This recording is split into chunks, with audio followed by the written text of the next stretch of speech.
Unravel the Math Magic, converting fractions to decimals. Hello, language learners. We're back with an exciting topic today. Converting fractions to decimals. Yes, it might seem a bit intimidating at first, but don't worry. We will unravel this math magic together. It's going to be fun, practical, and most importantly, super useful.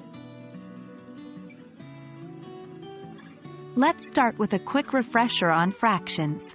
A fraction consists of two parts: the numerator, the top number, and the denominator, the bottom number. The numerator tells us how many parts we have, while the denominator tells us the total number of equal parts. For example, in the fraction 3/4, 3 is the numerator and 4 is the denominator. It tells us that we have 3 out of 4 equal parts. Before we delve into the process of converting, let's understand what a decimal is. A decimal is another way of representing a fraction.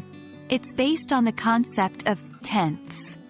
So, when we say 0.75, it means 75 out of 100, or simply 75%.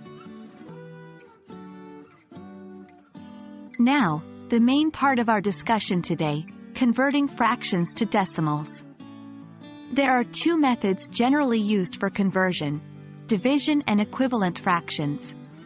Method 1, division. Simply divide the numerator by the denominator. For example, for 3/4, divide 3 by 4. The answer is 0.75.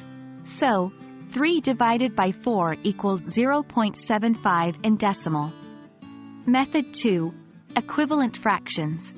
Try to make the denominator a power of 10, like 10, 100, 1000, etc., because these numbers correspond directly to decimal places.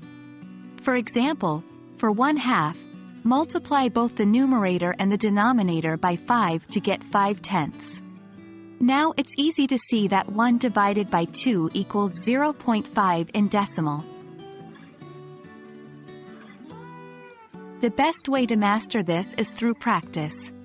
Here are a few fractions for you to convert into decimals: 2/5, 3/8, 7/10. Remember to use both methods and compare your answers. And that wraps up our lesson for today. Converting fractions to decimals doesn't seem so hard now, does it? Keep practicing and very soon you will be able to do this like second nature. Remember, math is not about memorizing, it's about understanding. So don't hesitate to revisit the video if you need to. Keep learning, and I'll see you in our next video.